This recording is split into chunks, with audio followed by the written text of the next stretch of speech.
Hello, Princess on a Pillow here. I am here to do a review slash recap with my opinion on Love During Lockup, Season 5, Episode 23. It's titled The Watcher and the Dancer.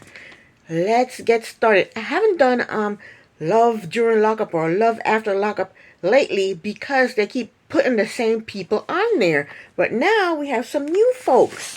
So let's get started. First couple is Teenie and Rob. Teenie and Rob are from Oklahoma. Teenie is 33. She's a 33-year-old stay-at-home mom with 2 kids. Rob is incarcerated for robbery with a firearm. The kids are not Rob's, and Teenie said Rob will be released in a few weeks. Teenie said her and Rob have been married for 4 years. Rob is serving 18 years, and he went in when he was 18 years old. And he's been in for 16 years. I guess he got some time knocked off of his time. Rob said him and Teenie met in high school. Teenie said in high school they dated for a few months, and then they lost touch. They reconnected on Facebook when Teenie told Rob happy birthday. Rob has a phone in jail. Apparently the guards look the other way and allow this. Rob don't only convince the guards to allow him to have a phone, he also convinced Teenie to put cameras in several rooms in her house so that he is able to watch her 24/7. Now, I may be wrong, but I think this behavior from Rob is controlling, obsessive, possessive, untrustworthy. He's insecure. Why do you need to watch somebody for 24/7? Why? I think it's here on my... Okay, it was here on my screen.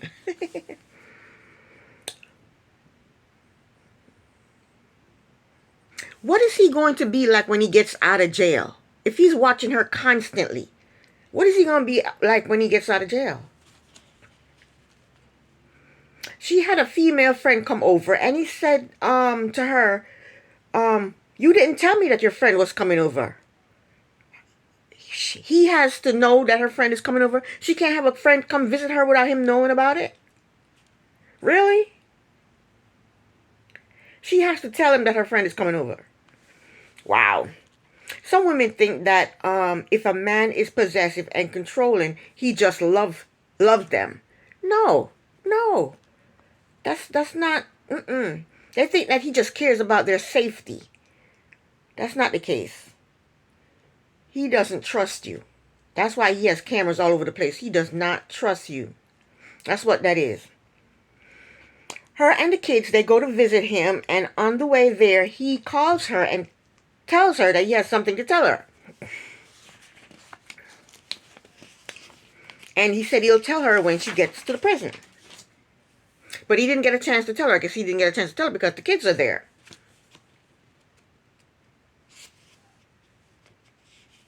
And we know it's bad news because he said she's not going to like what he has to tell her.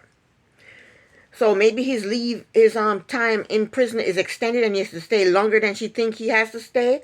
Or maybe he has babies all over the place and she doesn't know about that. I don't know. But we'll have to wait and see. Next we have Andrew and Candace. Andrew is 40 years old from New Jersey. He is a warehouse supervisor. Candace is 29 and is incarcerated for burglary in Nevada.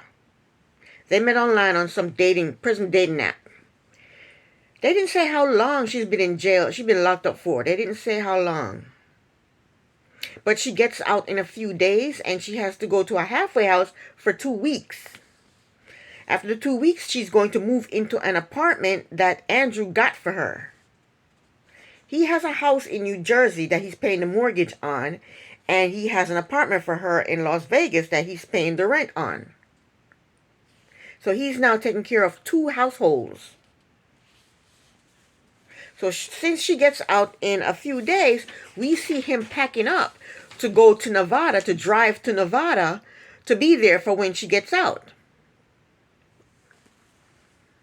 He said the apartment in Vegas is $1,400 a month.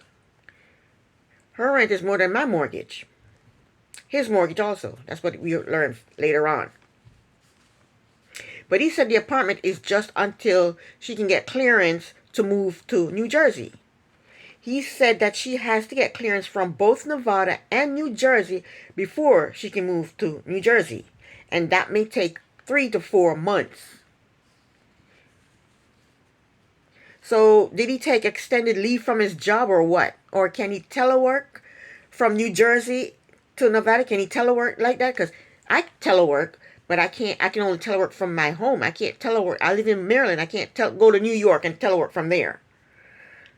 My organization only allows me to telework from home. Some people, my sister, she could go to Canada and telework from Canada, but not my organization. We can only telework from home. So maybe he can telework. I don't know. But he's a warehouse supervisor. I don't know. Maybe he can telework. I don't know. Or maybe he took extended leave. I don't know. I have questions, okay? But he didn't only just get her an apartment. He got her a truck. If I was ever in jail, I would get me a sugar daddy too. I would. I'm so serious. I would get me a sugar daddy. It doesn't seem like it's hard. I mean, you have a man buying you everything you want. And all you have to do is say a few sweet words to him. And then when you get out, you just ghost him. I mean, these are grown people. I mean, you should know better. He said he's been married twice. Married and divorced twice. So he's been around the block. He knows what's up. He said his last wife was a user. So, he knows what's going on. He knows a user when he sees a user. He's a grown-ass man. He's 40-something years old, or 40 years old. He also bought her an engagement ring. Andrew is whipped. He is whipped by a 29-year-old thief who is going to bleed him dry. Anyway, next we see Andrew talking with a financial advisor. Apparently, he needs a financial advisor to tell him that he can't afford 2 households. Plus, we found out that he pays child support for a child he had with, I guess, one of his wives. And we found out that where he's getting his money from, he borrowed from his 401k. He is over his head, and he knows it. He knows he's over his head. But he said he is going to keep borrowing from his 401k until he bleeds it dry, because being with Candace is worth it. It's worth being broke, being with Candace. But let us find out what Candace thinks about this, huh? Let us find out what Candace thinks.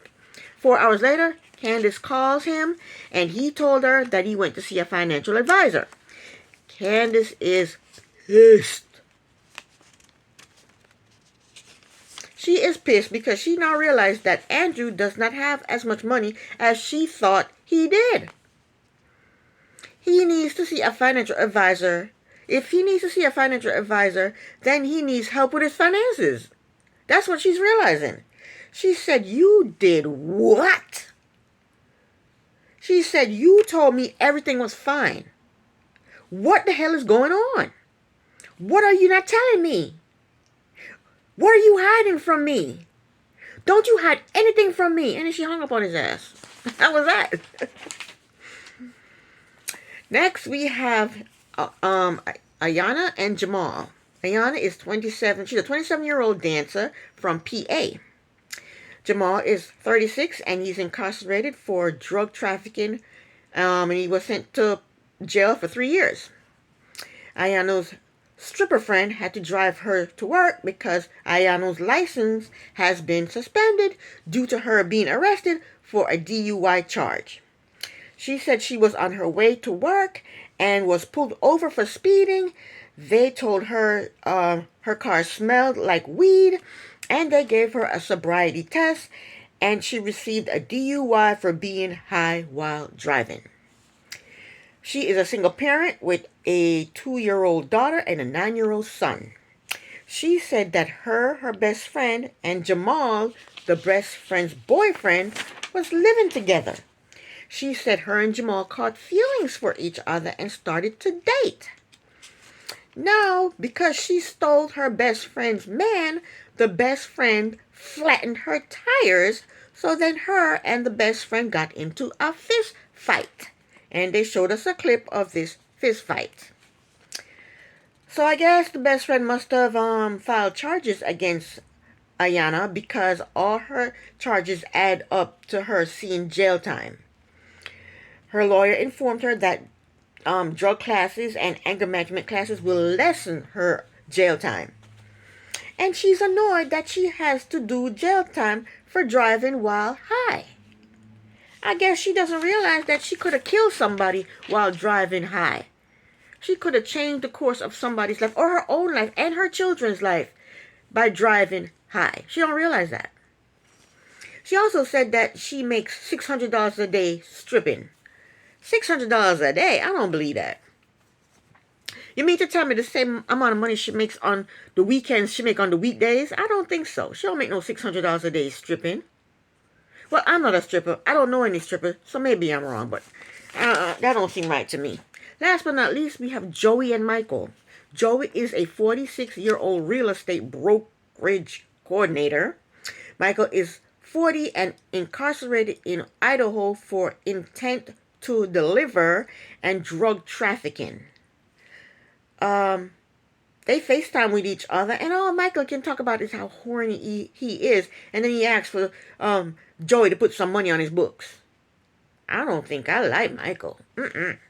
Joey told us that he did not come out until he was 30 years old, and when he did, he went buck wild.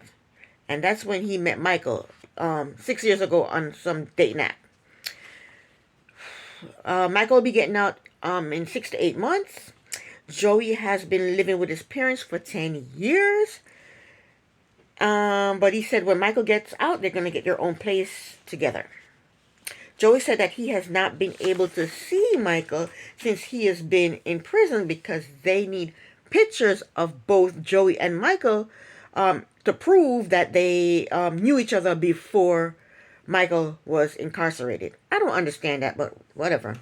Joey said they don't have any photos together, so he's considering chopping their photos together to create photos of them being together. And he's worried that he may get in trouble for doing it, but he's going to do it anyway. Joey said Michael is a career criminal and he has been in and out of jail for the past 15 years. Apparently, Michael was in the Navy, and then when he got out of the Navy, he got hooked on drugs. I think they're both toxic because Joey is a alcoholic and Michael is is addicted to drugs. And that was it. Those are the couples. There's more to come. There's 2 more couples to come. But so far, these were the ones we were introduced to. That was the end of the episode. This is the end of my review. Thank you so very much for watching. Princess on a Pillow here. Bye.